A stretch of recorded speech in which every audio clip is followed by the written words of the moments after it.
ابھی پہلی والی بات میں نے بیان نہیں کی ہے. وہ بات یہ تھی کہ دیکھیں جو واعظین ہوتے ہیں, خطبہ ہوتے ہیں, ان میں دو قسم کے ہیں. ایک تو 2 نمبر ہوتے ہیں, ایک 1 نمبر ہوتے ہیں. جو 2 نمبر ہیں ان کی تو میں بات ہی نہیں کر رہا نا. تو وہ تو 2 نمبر جو ہوتے ہیں وہ پھینکو ہونے میں 1 نمبر ہوتے ہیں. بات آ رہی ہے سمجھ میں؟ وہ پھینکو ہونے میں 1 نمبر ہوتے ہیں. کیا کیا قصے کہاں. بھی میں کل یوٹیوب پہ میں نے کسی کا بیان سنا یزید کے خلاف. ہم بھی کوئی یزید کی کوئی تعریفیں نہیں کرتے کہ, لیکن مخالفت میں حد سے تجاوز, من گھڑت قصے, کہانیاں, روایتیں. بھائی ہم کب کہہ رہے ہیں ہم کو یزید کوئی نہ نبی ہے, نہ صحابی ہے, نہ فرشتہ ہے, ہمیں نہ اس کی حمایت کا شوق, اور نہ ہم یہ کہتے ہیں کہ مخالفت میں حدود سے تجاوز. لیکن چونکہ پبلک میں ذہن بنا ہوا ہے کہ وہ امام حسین کی محبت اس بات کو سمجھتے ہیں کہ یزید کو پہ لعنت کی جائے. پہلے یہ ذہن بنایا کہ جو یزید پہ لعنت نہیں کرے گا وہ امام حسین سے مخلص نہیں ہوگا. یہ ذہن بھی آپ نے خود ہی بنایا ہے. عبداللہ ابن عمر بڑے جلیل القدر صحابی, وہ تو یزید کے ہاتھ میں بیعت ہو گئے, تو کیا ان کو بھی امام حسین کا سے نفرت کرنے والا کہو گے؟ صحابی رسول کو وہ نبی کے نواسے سے غداری کر سکتے ہیں؟ بولو نا بھائی.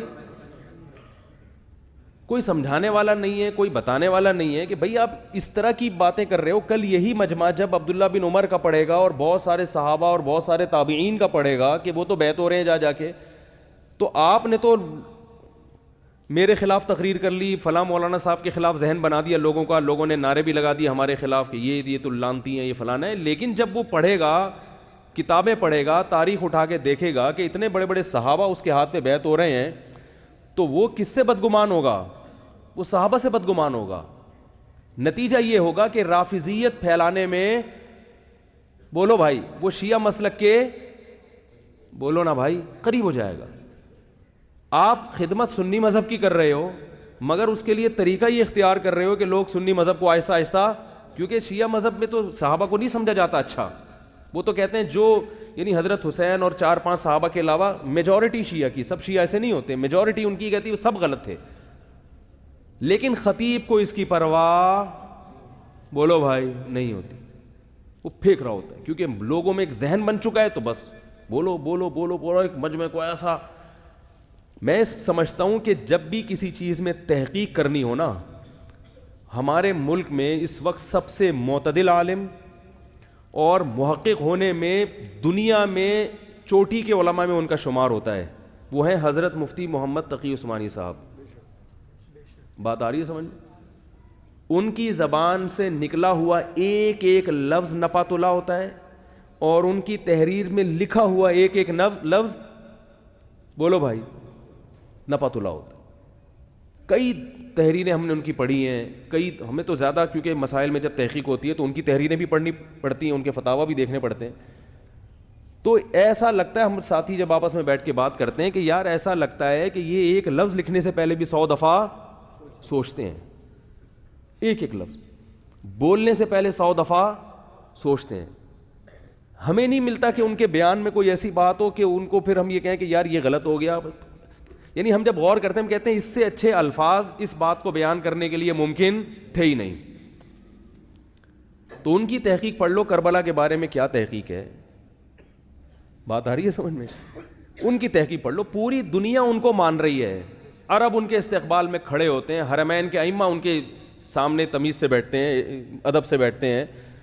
ملیشیا میں ان کے علماء ان کی قدر کرتے ہیں. پوری دنیا میں لوگ کہتے ہیں آپ کے پاس حضرت مفتی تقی صاحب جیسے محقق ہیں, ہم فخر کرتے ہیں آپ لوگوں پر. لیکن ہمارے ہاں قوم ان کو لفٹ کرانے کے لیے تیار, بولو بھائی, نہیں.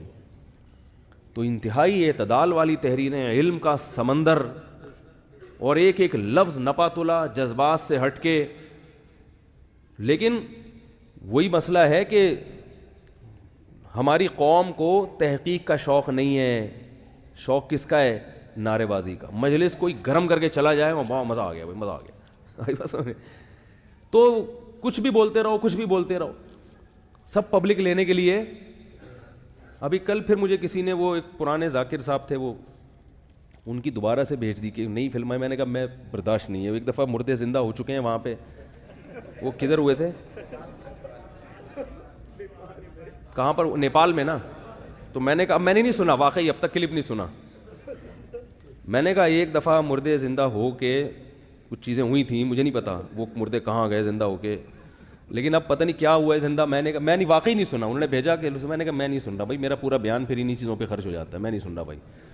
تو سمجھ میں آ رہی ہے بات. میں نے کہا ہم نہیں سنیں گے بھائی کچھ بھی ہو, اب تک نہیں سنا میں نے, کیونکہ اب اس سے زیادہ کچھ رہا نہیں نا. مردے زندہ ہونے کے بعد کیا زندہ کرو گے بھائی اب تم. تو میں نے ایک شیعہ سے کہا, ایک شیعہ ہے یہاں پر بیٹھتے ہیں, کہ میرا ان سے کوئی معاملہ پڑتا ہے کسی مالی لین دین میں. تو میں نے ان سے کہا یار یہ کچھ بندہ دوسرا بٹھا دو. ہمارا آپ سے ٹھیک ہے مسئلہ کی اختلاف اپنی جگہ, ہم شیعہ مذہب کو درست نہیں مانتے, ہم سنی مذہب کو فالو کرتے ہیں, لیکن وہ اپنی جگہ, وہ تو بہت ساری چیزیں ہیں جن کو ہم نہیں مانتے. عیسائیوں کا ایک الگ مذہب ہے, یہودیوں کا الگ مذہب ہے, ٹھیک ہے نا. تو اور بہت ساری فروعی میں اختلافات, ہمیں بعض مسئلوں میں اہل حدیث سے بھی اختلاف ہے, بعض میں بریلوی حضرات سے بھی, وہ اپنی جگہ. میں نے کہا لیکن کوئی بندہ تو ایسا بٹھاؤ نا جس کو کوئی تمیز والا آدمی سن تو سکے. کیا چیزیں اپنے آپ کو اپنے ہاتھوں سے کیوں بدنام کر رہے ہو, یعنی اپنے آپ کو بدنام کرنے کے لیے کیوں اس قسم کی چیزیں آپ لوگوں نے بٹھائی ہوئی ہیں لا کے. کوئی پڑھا لکھا بندہ نہیں ملتا آپ لوگوں کو, وہ کہہ رہے ہیں ہاں یار بات تو صحیح ہے آپ کی. ٹھیک ہے, خود کہہ رہا تھا وہ, بات تو صحیح ہے آپ کی. یار بالکل ٹھیک کہہ رہے ہو مولوی صاحب. تو یہ خطیب کی دو قسمیں بتا رہا ہوں, ایک نمبر ہوتے ہیں, ایک 2 نمبر. تو 2 نمبر جو ہے نا وہ پھینکنے میں کیا ہوتے ہیں, 1 نمبر ہوتے ہیں. اور جو 1 نمبر خطیب ہوتے ہیں, 1 نمبر کا مطلب یہ کہ ان کے دل میں واقعتاً قوم کی اصلاح کا جذبہ ہوتا ہے. بات آ رہی ہے سمجھ میں, قوم کی اصلاح کا واقعتاً ان میں جذبہ ہوتا ہے. ایسے بہت سارے خطبہ ہیں ہمارے ملک میں, وہ تو یوٹیوب پہ چند مشہور ہو جاتے ہیں, لیکن پنجاب میں صوبہ سرحد میں, سوری KPK میں, اتنا اچھا نام تھا صوبہ سرحد یار, چینج کر دیا, خیبر پختونخوا بنا دیا اس کو. خیر خیبر پختونخوا میں اور بلوچستان میں بڑے بڑے علماء ہیں, ہندوستان میں بڑے بڑے واعظین ہیں.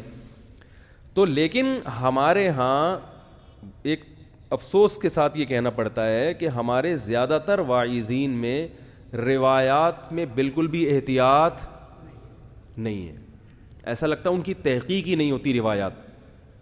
موضوع من گھڑت روایتیں, ضعیف حدیثیں, بہت روانی کے ساتھ, اگرچہ ان کا جذبہ اچھا ہے اور ان کو نہیں پتا ہوتا کہ یہ ضعیف ہے یا من گھڑت ہے, لیکن وہ لا رہے ہوتے ہیں. اور بعض علماء کا نظریہ یہ ہوتا ہے کہ بھئی فضائل میں ضعیف حدیث کو بیان کرنا جائز ہے. یہ ایک اختلافی مسئلہ ہے کہ جائز ہے یا نہیں, لیکن اس میں بھی فضائل میں ضعیف ہو, موضوع من گھڑت تو نہ ہونا. اور بعض چیزیں ایسی ہوتی ہیں جو فضائل میں تو ہوتی ہیں, لیکن اس سے وہ یہ سمجھ رہے ہوتے ہیں کہ فضائل میں ہے, لیکن حقیقت میں وہ کس میں ہوتی ہے, مسائل سے اس کا تعلق ہوتا ہے. اس سے لوگ ایک مسئلہ خود بخود اخذ کر رہے ہوتے ہیں. ابھی میں مثالیں نہیں دوں گا, میں ایک اصول بیان کر کے بات آگے چلا رہا ہوں کہ جب بھی واعظین کی تقریروں کو سنا کریں تو کوئی بھی حدیث سامنے آ گئی تو آگے اس کو پارسل بولو بھائی مت کیا کریں. تو ان سے تھوڑا سا پوچھ لیں کہ حضرت اس کا کوئی حوالہ ہو, اور اس کا کوئی جو ہے نا وہ کوئی ہے بھی ہے, سر اور پاؤں بھی ہے کہ نہیں ہے اس کا. بعض علماء اس کا اہتمام کرتے ہیں کہ وہ روایات میں, جیسے حضرت مفتی تقی عثمانی صاحب, ان کے بیان جہاں سے سنو جدھر سے سنو بہت اوتھینٹک ہوتا ہے, بہت مستند ہوتا ہے, کیونکہ علم کا خزانہ ہے وہ. لیکن ہمارے ہاں ان کو لفٹ بولو بھائی نہیں کرائی جا رہی. اور اللہ نہ کرے دنیا سے اگر جب وہ جائیں گے, سب نے جانا ہے, پھر مضامین شائع ہونا, پھر اخباروں میں مضامین آئے گا وقع علامہ اور بحر العلوم اور فلانا, اور پھر بہت سے لوگ یار ہمیں تو پتہ ہی نہیں تھا پاکستان میں اتنے بڑے کوئی عالم دین بھی موجود تھے.